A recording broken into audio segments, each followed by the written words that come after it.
Good afternoon. Welcome to Nutmeg Sports on the HAN Network. Tuesday, May 22nd. Happy to be back in studio alongside Kevin Coleman and John Kovach. Thank you very much, gentlemen, and I am happy to say I missed you very much. Well, we missed you. We missed you. I mean, I'm glad that looks like you got a little color from the Alabama sun down there, but it looks good. A lot of people were asking for you over the weekend, I have to say. Not surprised by that one. Finally, after days and days of rain, you got to see the FCAC tournaments get underway. We are more than halfway through the girls lacrosse tournament, and that's where I want to start. You were at Norwalk High last night. Final four underway, and we are now down to just two teams. And we saw two great games last night between the Wilton Warriors and New Canaan Rams. That first matchup, I mean, how about Wilton, John? What a way to come out after New Canaan gets off to a little bit of a strong start. Then Wilton just reared back, and Eva Greco had a couple of great draw control wins, and from there on, that second half too, when they came out of the halftime, they just seemed like a totally different team. Different team after the half, which was 4-4. Different team, really. You look at the final 25 minutes, and Wilton outscores New Canaan 4-1. In the final 18-25, they outscore them 3-0. They keep New Canaan off the board. And you know what the other thing was, too? We mentioned this during the broadcast. Braden Dial didn't score until maybe the last couple minutes there in that second half. They kept Braden Dial in check, and I think that's what you have to do against a New Canaan team like this. We saw them in the quarterfinals last week, John, where Braden Dial just was going right through that Ludlow defense. They shut her down yesterday, that Wilton defense, and I was really impressed with what I saw. We didn't call the names last night for New Canaan that we called Thursday against Ludlow with the same frequency that we did Thursday. I think that was the difference. We weren't talking Braden Dial, McKenna Harden. They kind of eliminated. It didn't eliminate, but she just wasn't the catalyst that she was. Just so looking forward to watching her play another 3 seasons. Well, one name you did call was Carly Bucci. She was on the stat sheet 5 times. So it's not that all of the big names didn't show up. Now, is this as much a knock on New Canaan, or is it testament to a Wilton team that, remember, played in the state championship last year against Darien and realistically was expected to be their top contender again heading into this season? I think it's a testament to Wilton. I still think New Canaan is a strong program. I mean, look at McKenna Harden. Only a freshman. I mean, she still has 3 more years left where she's going to do a lot of damage in this program. I still think New Canaan is going to be okay, despite losing a big senior class like they have this year. I still think New Canaan gets back and does big things in 2019. But for Wilton, this is a senior class that's been playing together for a long time.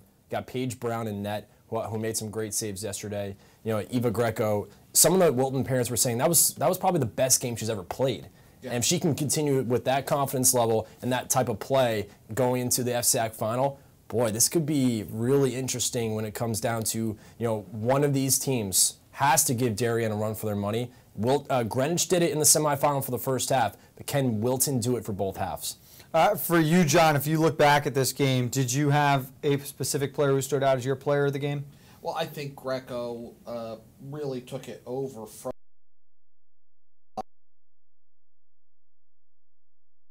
the second half. But then I think Paisley Egan really served as the point guard. I mean, Greco got them the ball, they got it to Egan, and then Egan was a field general out there directing what happened. And if she wasn't doing it herself, she was creating opportunities for other. I think the goal that stands out, and I think you might agree with me, Kevin, and she puts the game on her back and takes it. She takes the ball in her defensive end and runs right between the hash marks for like 60, 70 yards and just scores. Okay, we're here.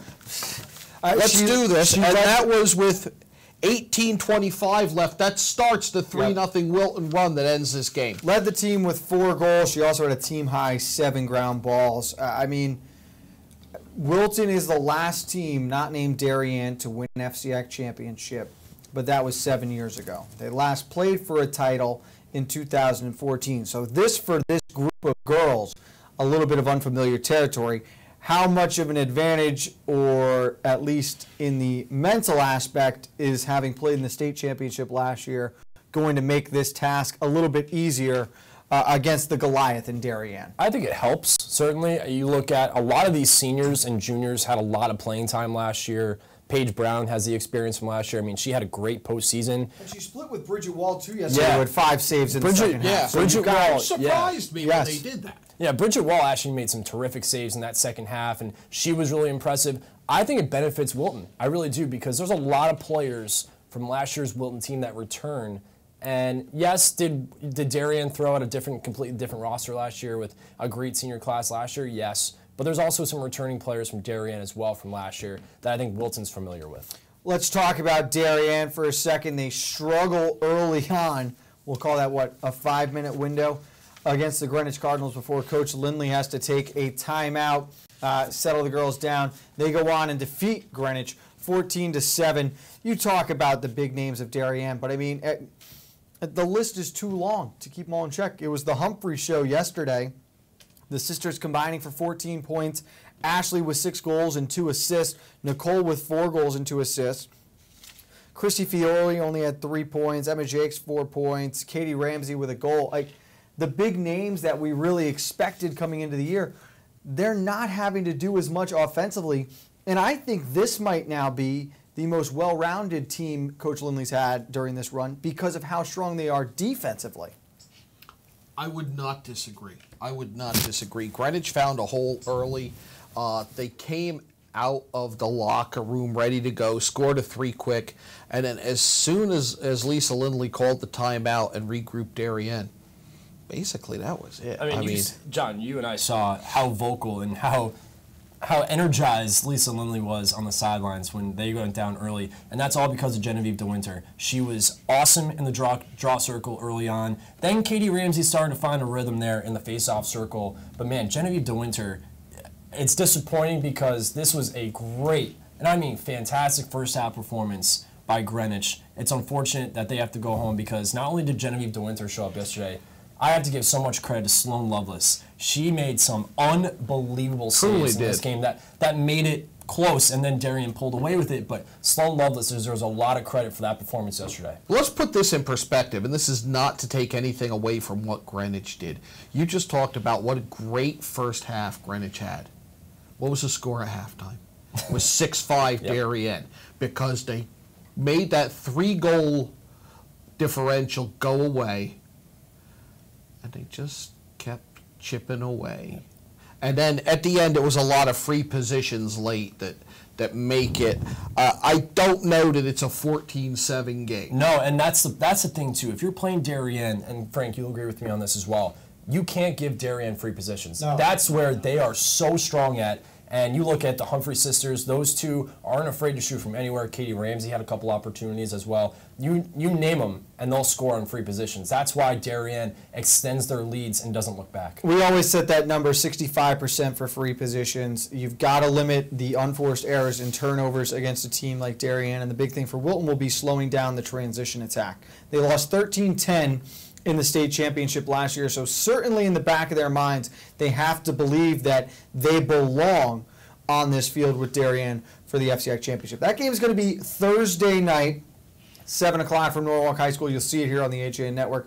John, before we let you go, keep in mind now, all of these teams that you saw this weekend and back into last night are in Class L for the girls lacrosse state tournament, and they all rank in the top 8 of the teams that were eliminated already out of Greenwich, New Canaan, Ridgefield, Ward, Ludlow.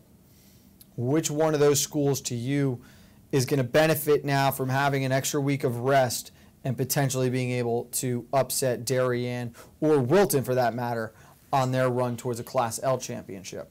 I'm gonna cheat the answer, and I'm gonna pick 2, but I think that New Canaan and Ridgefield are going to bounce back from that. They're going to take this loss as a wake-up call, and I think they are the ones who are going to come roaring back once the states start. And do you know why that's a smart answer to pick 2?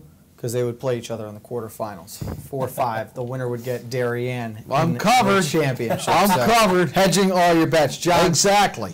Great job today. You're going to be with us for the rest of the week as we cover the girls and boys lacrosse tournaments. When we get back after the break, Kevin and I will take a deeper look at the boys lacrosse quarterfinals that took place yesterday on the HAN Network. Want a new experience in car buying? Scap Chrysler Dodge Jeep Ram. We are Connecticut's Wrangler headquarters. Come visit our new Ram Truck Center. Our Ram trucks get the job done with unparalleled style and performance. Call, click, or stop in to find the new Jeep, Chrysler, Dodge car, minivan, or Ram truck that you've been looking for. Family owned and operated for over 50 years. Save thousands right now at the Jeep Celebration event and Chrysler Pacifica Incredible Sales event. Now through May 31st. Winter's finally in the rearview mirror, and the Dock Shop is ready to help you usher in our favorite season, summer. We've got new offerings in our usual products: clothing, jewelry, home decor, fishing tackles, and boating supplies. And now the Dock Shop does in-house laser engraving. You can add a name, a boat name, latitude, longitude, an image to drinkware, serving platters, boards, or decorative accessories. No minimum, fast turnaround. Stop in today and start your summer. The Dock Shop, 51 Tokenique Road, Darien, 609 Riverside Avenue, Westport, dockshop.com. If you've ever thought about owning a motor coach or learning about what it's like to travel the open road in superior style and comfort, then contact Dave's RV Center in Danbury, Connecticut. Offering the best quality Class A motorhomes from Newmar, travel trailers and fifth wheel lines from Surveyor, and a toy hauler line from Work and Play.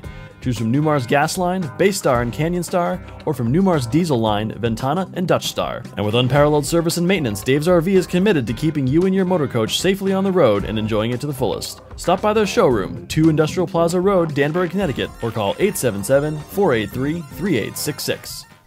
Welcome back to Nutmeg Sports on the HA Network. Frank Granito, Kevin Coleman. Thanks again to John Kovacs. We're going to switch from girls lacrosse over to boys lax. 4 quarterfinals in action yesterday. It went pretty chalk.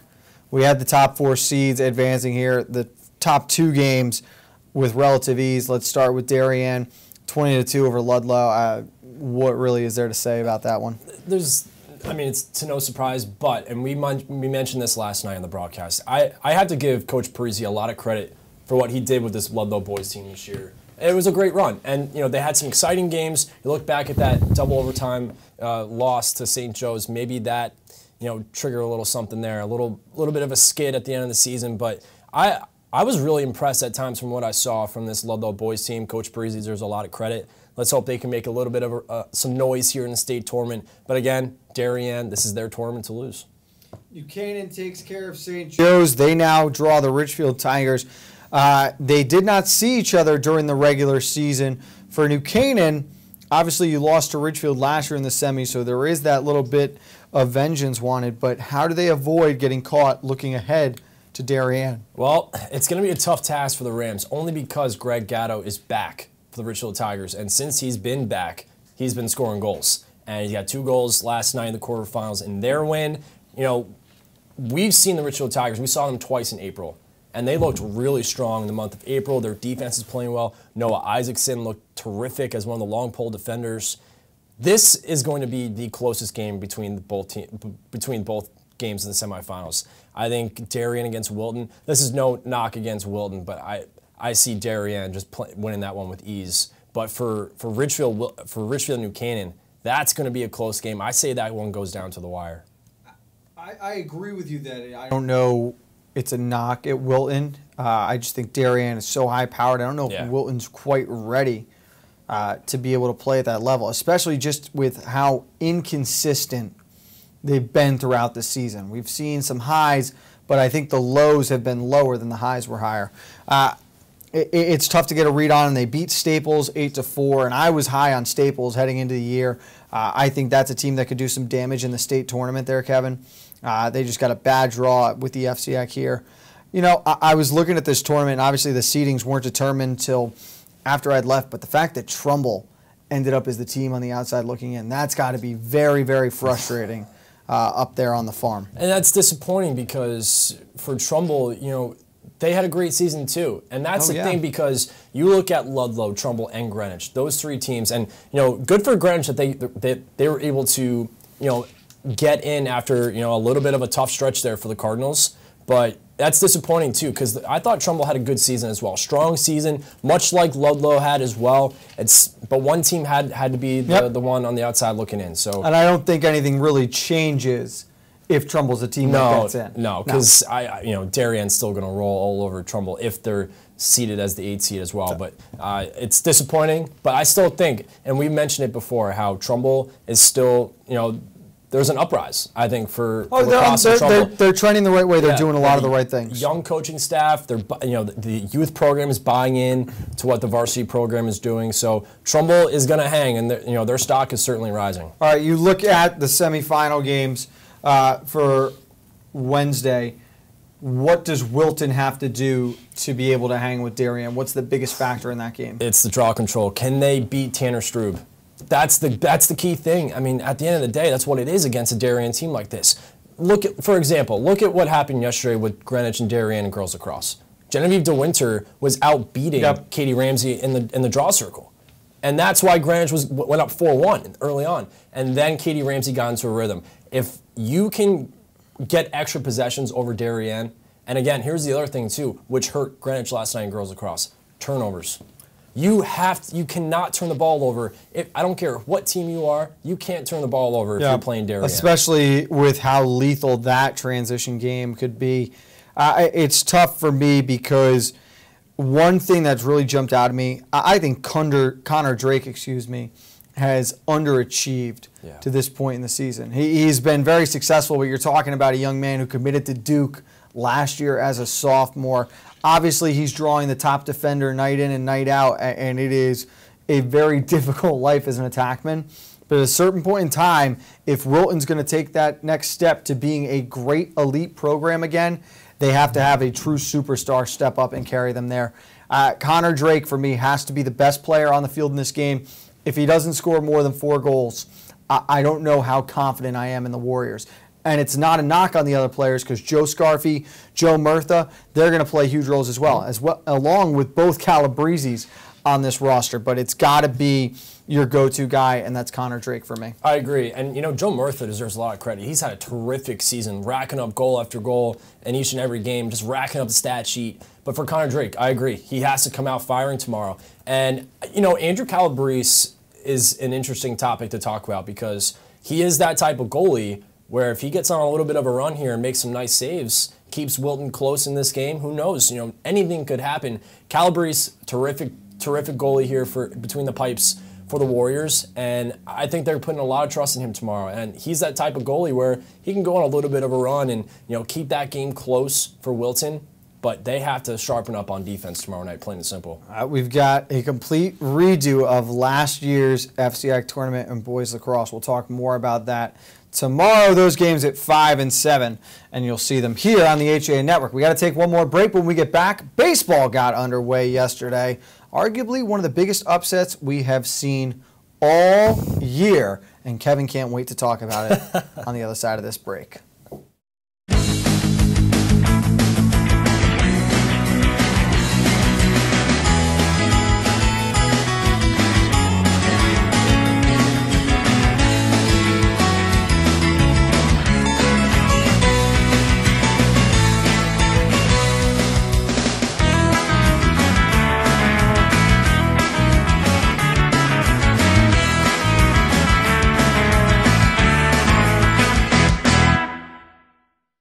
Voted Best Gourmet to Go in Fairfield County, Palmer's extensive menu offers everything you'll need to make your next event easy and delicious. Whether you're hosting a small get-together or planning a large celebration, they've got you covered breakfast through dessert.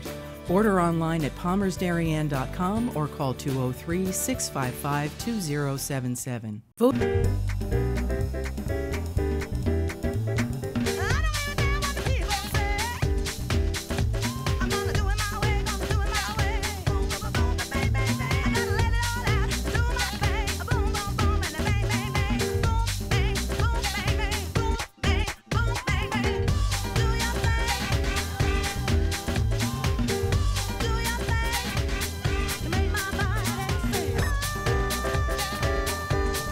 Want to free up backyard space, or are you just sick of looking at your deteriorating pool? Call Grillo Pool Removal today, the in-ground pool fill-in experts. Pay a fraction of the cost and pool remodel by filling it in with our experienced crew. Available 7 days a week by call or text. Find out more at GrilloPoolRemoval.com. Back on Nutmeg Sports, Frank Granito, Kevin Coleman looking at the baseball quarterfinals. Just as a heads up, the baseball semifinals, which were scheduled for this evening, have been postponed due to the upcoming weather that is anticipated. So they will be played on Wednesday at 5 and 7 from Cubeta. One team, Kevin, that we all thought would be impacted by that delay is not in the tournament anymore. The number 1 seed, arguably, well, I don't even think it was arguably, without a doubt, the best team throughout the regular season, the Richfield Tigers, knocked out by number 8 Fairfield Ludlow, and I don't even know how to describe it. It was 18-3, Kevin. 18-3. The Falcons, who just snuck into the tournament, absolutely laying the lumber to the Tigers. Speechless. You look like you saw a live tiger right now. I just saw a live tiger run through here. I think it's still lurking in the woods of Richfield, but I mean, this is so surprising. I mean, I'm not surprised that, Ludlow, fantastic season. It's the score. It's the score. It's not a knock on Ludlow, but the big thing for me is they pitched Alex Price. Yeah. And he just did not look like himself at all. And it was at home. Yeah. They were comfortable. This is their home field. They had a little, time to rest a little bit. I mean, wow.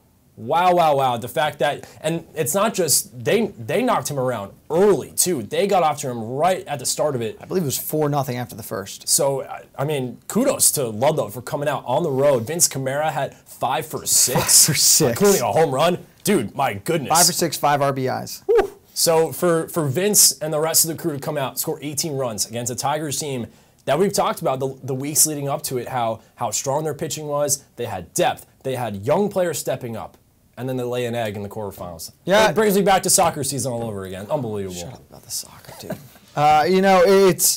It's interesting. I think it really kind of speaks to what this baseball season has been like, just pure chaos, never really knowing who's in, who's out. Ludlow finally finds a way to sneak into this tournament, and look at all the noise they create. They're going to take on Darien now, who won one of the wildest games you're ever going to see. They win 1-0 against Trumbull. Henry Williams gets the win throwing a one-hitter. Trumbull's Ben Farrow takes the loss throwing a no-hitter, Kevin. I wonder what Scott Erickson's thinking about this, because we had him on a couple of times getting ready for this tournament, and he mentioned it how once the FCAC postseason starts, there's some wild storylines that come into it. You look at now, a kid throws a no-hitter and loses. A number 1 seed loses 18-3 to an 8 seed. I mean, anything can happen once the baseball postseason starts, but that's so unfortunate because you and I, we've been loving Ben Farrell. Even going back to last year, we loved him, seeing him on the mound, and to see him, pitch his heart out and then come up on the losing end, it's really unfortunate. I think you saw one of the best games in the entire tournament right there in that quarterfinal. It's a shame they had to play each other that early, because they're both such great postseason teams. They've had this great postseason battles the past few years. I'm feeling very good about that Darien pick now. Henry Williams was so dominant too, and he should be available again should they need him for the championship game. But now you've got Jordan and Vandegraff that they can work with as well. On the other side of the bracket, Danbury takes care of St. Joe's. The Hatters continue to stay hot. And then Staples gets past Greenwich, 6-4. What a strong finish to the year Greenwich had. I think they caused some noise in the state tournament. But right now, I'm on Darien. Do you lean Staples or Danbury? Because I think those are have been proven now as two of the best teams, not only in this conference, but in the state. I really like your Darien pick. That's a fantastic pick. Between those two teams, it's hard because you look at Staples. They have a lot returning from their state championship team last year. Chad Knight, arguably one of the best players in the conference. But I'm going with the Hatters. I think right now they're playing some of the best baseball. And, these past couple seasons, we've learned about the Hatters, how strong they are, especially in the second half of the season. When it comes to the tournament time, they are a very scary team. And I'll tell you what, Javon Hernandez. Yep. He's been utterly fantastic as a leadoff hitter, constantly getting on base. But once he gets on base, he's a threat to steal. He's got the great speed, plays a great shortstop as well. And then you got the Solomon brothers, where you have Justin starting and then Ryan closing it out. Ryan has been utterly fantastic. The guy is just throwing heat when he's on the mound as the closer. So I like Danbury in this one. This is going to be very close, though. Question is, who's Staples going to throw? Will they throw Chad Knight? We'll see. But for Danbury, I like them just by a slight margin. It really is a toss-up game if there was one. Again, those games moved to tomorrow. Just a couple other things to point out from around the FCIAC. In boys tennis, it'll be number 1 Staples, number 2 Greenwich, battling it out for the FCIAC championship tomorrow at 2:30. Darien, the number 1 seed in the girls bracket, will take on number 2 Staples at 4. Volleyball playdowns took place last night. A little reignition to the rivalry between New Canaan and Darien, but the Blue Wave taking care of the Rams 3-0, and Trumbull edging Danbury 3-2 in 5 sets. You go back to the girls' season 2. Trumbull and Danbury have got to be so tired of seeing each other in volleyball. I got to give Danbury volleyball a lot of credit. And they had a great year. I know there aren't the trophies you want to show for it, but again, we talk about building those programs. This was a senior class that really helped get that program's feet underneath it and start to trend in the right direction. Yeah, and I was talking to my little buddy Christian DeVivo from Richfield High School, and he, both times they played Danbury, he was really impressed with what he saw from the Hatters. They gave them a little bit of a scare as well. So, Richfield now taking on Darien in the semifinals. That's going to be an interesting matchup. Can Staples finish it all off? Can they win this season, get past Darien and Richfield? It's going to be fun to Well, they'll get past Trumbull first if that's the case. They play them at 5 on Wednesday. Richfield and Darien, the second game at 7. Very rarely do we talk about those two teams playing in the postseason and not in a championship game. You mentioned the trending for Danbury. Great job by the New Canaan Rams this year. Big shout out to those guys. New coaching staff in place. They get into the FCIAC tournament. And again, just moving in the right direction. Also, congrats, David Summers of St. Joseph, the young man committing to the University of Maryland to pursue his collegiate football career. We'll look to get David on the show a little later on in the week, but of course we've got plenty of playoff action for you. Softball hopefully gets underway this afternoon. We'll keep you posted. We'll see what happens with the weather. Thanks again to John Kovacs. For Kevin Coleman, I'm Frank Granito. We'll see you back here tomorrow on Nutmeg Sports.